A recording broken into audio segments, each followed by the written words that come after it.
Hi and hello, this is Meghala Karthikeyan. இன்னைக்கு நம்ம வீடியோவில் ஆஃப்டர் 20 இயர்ஸோட சப்ளிமெண்ட்ரி எக்ஸ்ப்ளனேஷன் தான் நம்ம பார்க்க போகிறோம். அகெயின் சேம் இது வந்து ப்ளஸ் ஒன்கானது. சேம் பாருங்கள், நான் டாபிக் ஆதர் ஜானர், அது ஜெனர்னு சொல்லக்கூடாது, ஜானர்னு சொல்லணும். தீம் டாபிக் பாருங்கள், after 20 years, author O Henry, genre it's a type of a short story. Theme வந்து பார்த்திங்கன்னா டியூட்டிக்கும் ஃப்ரெண்ட்ஷிப்க்கும் வந்து ஒரு ரைவல்ரி இருக்குது. So duty versus friendship. So introduction பார்ட்டில் I have just explain the short version of the story. After 20 years by Ho Henry, it was an interesting story with that unexpected twist endings in sollaam, because it may consider to be the one of the best example for the literary techniques in sollalam. This story entitled After 20 years, 20 வருஷத்துக்கு அப்புறம் அப்படின்னு சொல்லியிருக்காங்க. Because it's all about the two best friends with different pathways. ஒவ்வொருத்தருக்கு வந்து opposite different pathways வந்து இருக்குது. So அவங்க வந்து ஒரு ப்ராமிசஸ் வந்து கீப் பண்ணிக்கிட்டாங்க. எப்படின்னு சொல்லலாம்னா, after 20 years they are gonna meet. So they returned to keep on appointment they made 20 years ago. So beginning of the story வந்து பார்த்தீங்கன்னா, it begins with the beat cop. Cop is nothing but a police walking down a New York City street on a rainy, windy night. So the cop projects a sense of strength and rectitude and takes its round very seriously, trying all the doors of the shop as he passes them to ensure that they are locked and secured for the evening. So night ஷிஃப்ட்னு கூட சொல்லலாம். அந்த காப் வந்து ரோமிங்கில், அந்த வேண்டரிங்கில் வந்து New York சிட்டியில் வந்து போயிட்டுருக்காரு. It's almost rainy and windy நைட்டுன்னு சொல்லலாம். So it just projecting a sense, அங்கே வந்து எல்லா ஷாப்ஸும் வந்து க்ளோஸ் ஆகிருக்கான்னு சொல்லிட்டு என்ஷூர் பண்ணிட்டுருக்காரு. So it was around 10 PM and the policeman discovered a man standing in the dark doorways. ஒருத்தர் வந்து ஒரு டார்க் டோர்வேஸ் கிட்ட வந்து இருக்கிறத பார்க்குறாரு. And moreover, the policeman on his regular route was surprised to see a man in the dark, since usually people are not out during the dark. அந்த மாதிரி டைமில் வந்து பீப்புள் அவ்வளோவா வெளியில் வர மாட்டாங்க. இருந்தாலும் இந்த மனுஷன் ஏன் இங்கே நிற்கிறான்னு சொல்லிட்டு he felt very surprised also. So meeting Jimmy Wells. Here the main character Jimmy Wells, a 30-year-old Bob, is waiting at the door of a hardware store in the New York to meet his friend Jimmy Wells. So main characters வந்து பார்த்தீங்கன்னா Wells and பாப்னு சொல்லலாம். They were around 38 years. He is simply waiting at the door of the hardware store. எந்த ஸ்டோரில் wait பண்ணுறாங்கன்னா, hardware store கிட்ட வந்து wait பண்ணுறாங்க. எதுக்காகனா, ஆல்மோஸ்ட் நம்ம இப்போயே புரிஞ்சுக்கலாம், it's somewhat after 20 years. The policeman is on patrol duty, அதாவது டியூட்டி வந்து பார்த்துட்ருக்காரு. Yes, Bob, why is standing there?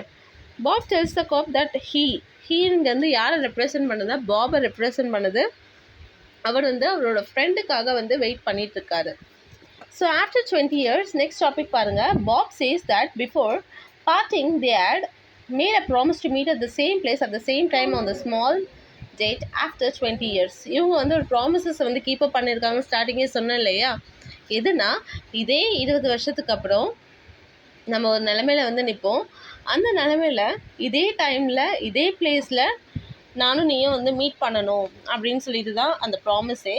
But Bob tells the policeman that நான் யாரை ரெப்ரசன்ட் பண்ணுறேன்னா, பாபை வந்து ரெப்ரசன்ட் பண்ணுறேன். அவன் வந்து அந்த ப்ராமிஸை வந்து கீப் அப் பண்ணிட்டுருக்கான்னு கூட சொல்லலாம். Because Bob is sure that Jimmy Wales will surely come and meet him. அவனுக்கு வந்து ஒரு ஹோப் இருக்குதுன்னு கூட சொல்லலாம், நம்மளோட ஃப்ரெண்ட் எப்படியாவது நம்ம வந்து மீட் பண்ணிவிடுவான் அப்படின்னு சொல்லிட்டு. ஸோ இந்த ஸ்டோரியெல்லாம் கேட்கும்போது அந்த போலீஸ் வந்து என்ன பண்ணிடுறான்னா, இட் ஜஸ்ட் வாக் அவே.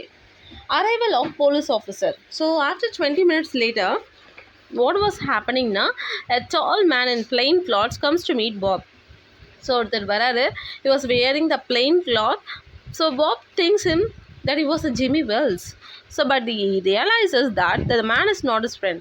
அப்போ தான் அவருக்கு வந்து புரிய வருது, நம்மளோட ஜிம்மி வெல்ஸ் வந்து இவர் கிடையாது அப்படின்னு சொல்லிட்டு. Actually the man is a police officer in plain cloth.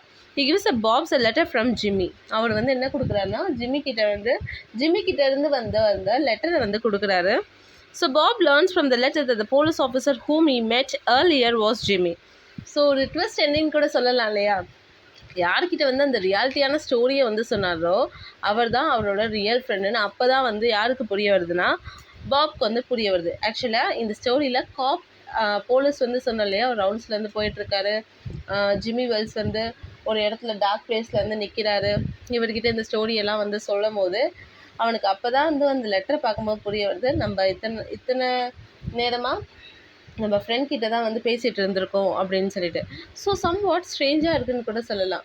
அவர் நினச்சிருந்தா அவர் தான் ஜிம்மி வெல்ஸ்ன்னு ரிவீல் பண்ணியிருக்கலாம், பட் இவர் பண்ண கிடையாது. ஸோ பிகாஸ் பாப் வந்து ஒரு ஸ்ட்ரேஞ்சான பர்சன் இப்போயே வந்து புரிஞ்சுக்கலாம். நெக்ஸ்ட் டாபிக் பாருங்கள், கிரிமினல் பாப்னு மென்ஷன் பண்ணியிருக்கேன்.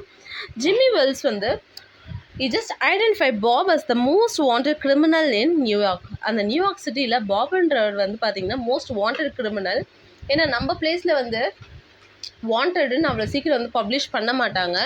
இதே ஒரு பெரிய பெரிய சிட்டியில் வந்து பார்த்திங்கன்னா மோர் தென் அவர் கண்ட்ரியை தாண்டி எல்லாம் பார்த்திங்கன்னா வாண்டடுன்னு சொல்லிட்டு நோட்டீஸ் மாதிரி ஓட்டிகிட்டே இருப்பாங்க எல்லா ஸ்ட்ரீட் வைஸும். மீன்வைல் பாப் வந்து ஒரு பெரிய கிரிமினல்னு சொல்லலாம் நியூயார்க் சிட்டியில். But he does not want to arrest his intimate friend. இருந்தாலும் அந்த காப்க்கு அவர் தான் தெரிஞ்சும் கூட அவரோட ஃப்ரெண்டுன்றனால அவரை அரெஸ்ட் பண்ணாமல் அந்த இடத்துல இருந்து நகர்ந்துட்டார்னு கூட சொல்லலாம். Because he sends another police officer to do the work. ஆல்டர்னேட்டாக அவர் என்ன பண்ணியிருக்காருன்னா இன்னொரு போலீஸ் காப்பை வந்து அனுப்பி வச்சிருக்காரு. Then the man informed Bob that the person with whom he was talking before actually none other than Jimmy, and he has now become a constable. Here the conclusion, it was the ending. It was aware of the fact that the both friends had gone entirely to different and opposite direction in their respective lives, where one cannot even think to be friend the other. எப்பயுமே வந்து realistic லைஃப்பில் கூட சொல்லலாம், ஒரு back bencher வந்து different ரோலில் இருப்பாங்க ஃப்யூச்சரில், மிடில் பெஞ்சர் ஒரு டிஃப்ரெண்ட் ரோலில் இருப்பாங்க, ஃபர்ஸ்ட் பெஞ்சர் ரொம்பவே டிஃப்ரெண்ட்டான ரோலில் இருக்காங்கன்னு சொல்லலாம். என்ன தான் ஏர்லி ஏஜில் வந்து ஃப்ரெண்டாக இருந்தாலுமே வந்து அவங்க க்ரோன் அப் ஒரு ஸ்டேஜ்க்கு வந்துட்டோன்னே அவங்களோட அப்பியரன்ஸ்லேருந்து அவங்களோட life which they are living maybe ஆப்புலண்ட்டாகவும் மாறலாம், மேபி நெகட்டிவாகவும் கூட மாறலாம். இதை ஒரு விஷயமா சொல்லலாம். நெக்ஸ்ட் வந்து அவங்களோட பாத்வேன்னு வந்து பார்த்திங்கன்னா அவங்களா தேர்ந்தெடுத்துக்கிட்டது. ஸோ அவன் எப்படி இருக்கான் இவன் எப்படி இருக்கான்னு சொல்லிட்டு டிஃப்ரென்ஸும் வந்து சொல்லியிருக்காங்க. மீன்வைல் ஃப்ரெண்ட்ஷிப்கான இம்பார்ட்டன்ஸையும் வந்து ஹோ என்ட்ரி வந்து நல்லா சொல்லியிருக்கான்னு கூட சொல்லலாம். பிகாஸ் அவங்க வந்து ஒரு ப்ராமிஸை கீப் அப் பண்ணுறாங்க இல்லையா, ஒரு 20 வருஷத்துக்கு அப்புறம் நம்ம இந்த பிளேஸில் வந்து பார்க்கணும், இப்படி பார்க்கணும் அப்படின்னு சொல்லிட்டு. அதே போல் அவரும் வந்து நிற்கிறாரு.